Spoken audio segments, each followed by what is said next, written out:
The 21 member economies of the Asia-Pacific Economic Cooperation, or APEC, have called for more intensive efforts and policies to help micro, small, and medium enterprises in the region. Bianca Dava tells us why. Representatives from member economies of the Asia-Pacific Economic Cooperation, or APEC, have held a total of 229 meetings on empowering micro, small, and medium enterprises, or MSMEs, in the region throughout the year. As APEC leaders concluded their meeting on Thursday, they reiterated their directive to business delegates and ministers to adopt the APEC strategy for strengthening quality growth.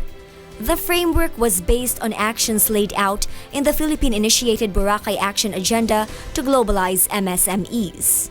This aims to help small businesses access the global market through trade facilitation, trade finance, e-commerce, and institutional support. APEC leaders also welcomed the Iloilo Initiative, which promotes dialogues among MSMEs, large businesses, and policymakers, and the Cebu Action Plan, which will widen MSMEs' entrepreneurial access to the financial market. One of the plan's benefits is the lower cost of remittances.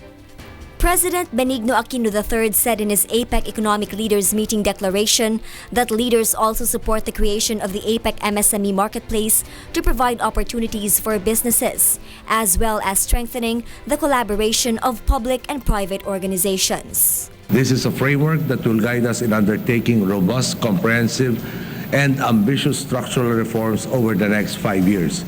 We will focus our reform efforts and measure our progress in terms of institution building, social cohesion, and environmental impact. Aside from this, the organization has also approved the APEC Services Cooperation Framework, a goal-driven roadmap for APEC to achieve by 2025. APEC leaders also declared financial integration, a shift towards more liberalized financial services and capital accounts while maintaining businesses and MSMEs' access to the supply chain. Moreover, leaders of the APEC are aware that the economy continues to confront significant risk and uncertainty, such as calamities, market movement, and government policies. For them, the only way to combat these are growth and innovation.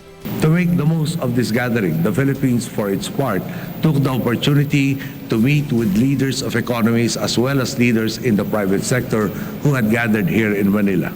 We have taken existing partnerships to a new level. We also engage in dialogue with the Pacific Alliance, which is timely given their high growth potential and ours. This is the first time the APEC has given an extra push in helping MSMEs in the region by having a summit in partnership with the APEC Business Advisory Council, or ABAC. Digital infrastructure could not only change business, it could provide education for people out in far-flung areas. You can go on the internet.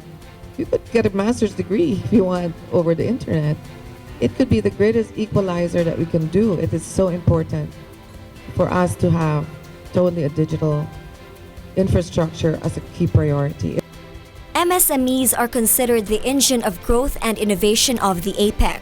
These comprise more than 97% of enterprises, or over half of the total workforce in the region. These also account for about 50% shares to the gross domestic product and contribute up to 35% of direct exports of the Asia-Pacific region. The APEC recognizes the contributions of MSMEs to poverty reduction through job creation and productivity improvement in the whole region, which is why APEC leaders believe that it is but necessary to give much attention and support to this sector. Bianca Dava, reporting for Y News.